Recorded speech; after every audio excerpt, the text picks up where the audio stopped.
Assalomu alaykum. Meni yaqindan kuzatayotgan muxlisalarim YouTube'dagi. Yaxshimisizlar, yaxshi yuribsizlarmi? Tan joninglar sog', umringlar uzoq bo'lsin ilohim. Mana men yana yoshim kattalar ko'rayotgan bo'lsa, yosh kattalar ularga singilman. Yoshlar ko'rayotgan bo'lsa, opasiman. Mayli.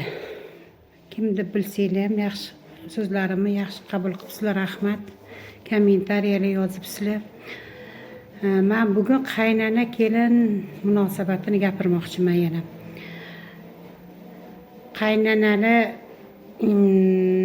munosabati endi kelinlar munosabat qaynonalarga qanaqa bo'lish kerakligini mendan ham yaxshi bilasizlar. Kelin qidirayotgan hozir global muammoga aylanib qoldi-da, qiz qidirish. Men ham 2 yil bo'ldi kelin tushirganimda, kenja bolamni uylantirdim.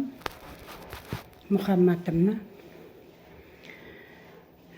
Rasa yaxshi ota-onasini surishtirib, misolchi ota-onasini surishtirasizlar, anaqasini surishtirasizlar. Yaxshi oiladanmi, yomon oiladanmi surishtirasizlar. Qanaqa qiz kerak desam, endi birovlarga menga yaxshi ish qiladigan, zo'r ovqatlarga usta bo'lsa, ish qilsin, yaxshi ishlarni qiladigan deyuradi-da. Sizlar uylarga qulolmaysizlar yoki tozalaydigan odam olmayapsizlar, kelin olasizlar. Sizlarni zotinglarni, sizlarni avlodinglarni davom ettiradigan kelin olasizlar. Birinchi qizlarni nimasiga qaranglar deyman. Men 2 ta kelin oldim. O'zi bolam ko'p emas, 2 ta o'g'il, 1 ta qiz dedim-a. Qizlarni iymoni boriga qaranglar. Iymoni bori-boru, ish yaxshi bilmasa ham keyin bilib ketadi, xudo xolasa. Yolg'on gapirmaydi. Sizni bir narsangiz yotsa, sizga xiyonat qilmaydi, narsangizga, oilangizga xiyonat qilmaydi, oilangizdagi narsalarga. Misol uchun, puli yotadi bir xillarni. Ya bir narsani so'raydi. Mashtaqatda meni bolam mana desangiz, men bitta deydi. Eng birinchi o'sha oiladagi qizni iymoni bo'lsin.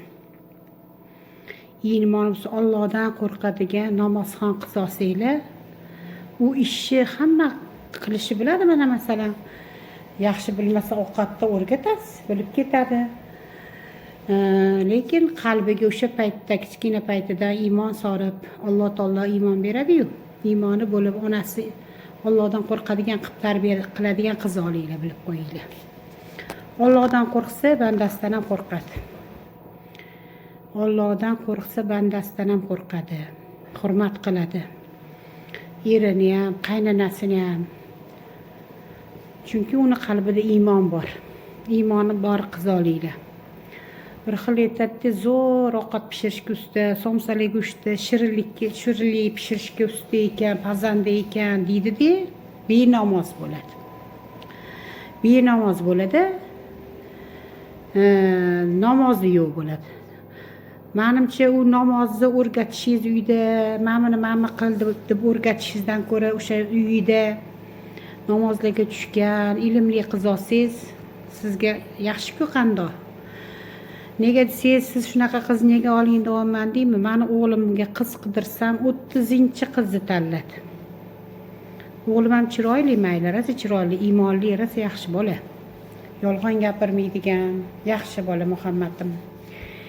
Endi senga qanaqa qiz? Menga ilmli, Allohdan qo'rqadigan qiz olib bering, opa. Kerak emas, bu yoqmadi. Bo'yangan, yuzlariga chaplab o'rgan. Menga bunaqa qiz kerak emas turdim. Mayli, Xudoga shukr, kelinimmi, zo'r ideal kelinim deb maqtamayman. 2 ta kelinimni ham iymoni bor. Oppoqqina chiroyli, qalbi chiroyli kelinlar oldim. Bu ilmni uyida olib kelgani bo'lsa, sizga foyda. O'g'limga nega shunaqa qiz tanlayapsan sen, opa? Ertaga bolalarimga nima o'rgatadi? Asha mayli ilmsiz ayol olsam, benamoz olsam, uni keyin sekin namozga tushirarman. Lekin nima o'rgatadi meni farzandlarimga? Dedi-de, shunda qoyil qoldim bolamga. Shunaqasini olib berdim, xudoga shukur. Hozir yaxshi, mayli, yaxshi. O'zimni kelinim to'g'risida gapiryapman. Endi lekin sizlarga maslahatim, iymoni bor olinglar. Qalbida zarracha iymoni bor odam bor-ku, Allohdan qo'rqadi. Keyin har xil blogerlar anaqalar nima deydi, har xil qaynana kelin mavzusini anaqasini o'ynab anaqa qilishyapti, bir nima qilishyapti. Yo bir nima roliklar qilishyapti. Masqavravozli bo'lib ketdi bir xillar. Bachkina. Kim biladi sizlarga yoqayotgandir, lekin bachkina deb bir xil anaqalar bloger ishlagan narsalarda bir nima deydi. Keyin bizda O'zbekistonda-chi mana shu kino bor-ku, qaynana kelin yoki qaynana yomon yoki kelin yomon. Men kinolar ko'raman, ancha ko'p endi bir ma'noli kinolar ko'raman.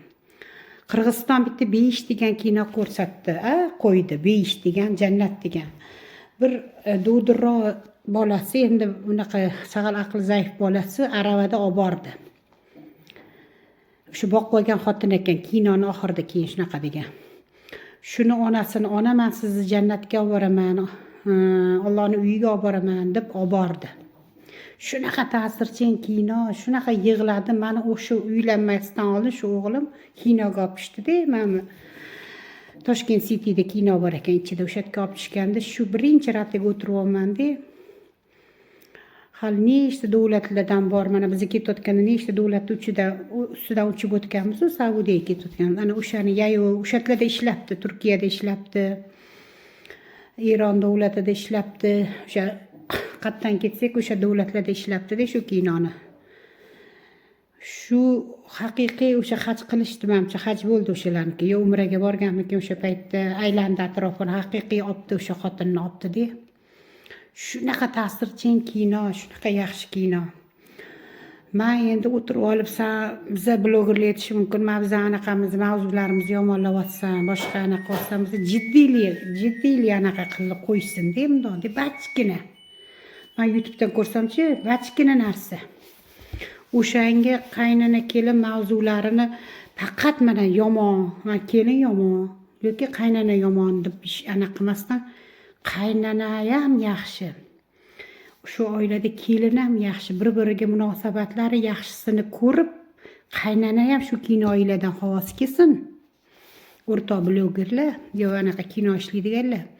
Kelin ham o'sha kinoni ko'rib xavosi kelsin-da, shunaqa qaynana kelin bo'lsin.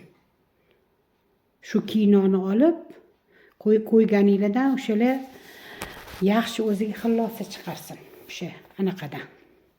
Shunaqa film qo'yinglar-da, deyman-da men. Ana o'shanda shu yaxshi bo'ladi. Keyin bir xil uyini maqtanib qo'yadi, yo anaqalarni ko'rsatadi. Hammada hamma narsa bor, xudoga shukur.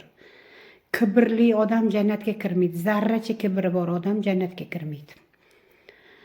Zarracha bor iymoni bor odam jannatga kiriladi deyilgan. Bizning xotimamizni Alloh taolo yaxshi ham o'lim bilan yakunlab qo'yibdi, oxir o'lish. Hali anaqa bo'lasanmi, zo'r odam bo'lasanmi, zo'r artist bo'lasanmi, zo'r anaqa bo'lasanmi, otinoyi bo'lasanmi, zo'r qori bo'lasanmi, Alloh oldiga boramiz hammamiz. Qabrga boramiz, o'lim. Shuning uchun biza kibrlanmay, nimamizga kibrlanamiz? Nimamizga kibrlanamiz? Ha? Aytinglarchi, men kibrli odamlarni hayotda yomon ko'raman. Oddiy, samimiy bo'lsin. Samimiy, oddiy bo'lsin-da odamlar nimasiga kibrlanadi, misol uchun. Kelinlar ham kibringlarni sindiringlar. O'shanda bir-biringlarga mehr bera olasizlar. Masalan, qaynana mamini qilmabsan deb urushda, urushmaydi, endi yetadi. Mamni toza qilmabsiz, yo mamini boshqatdan aytadi, artga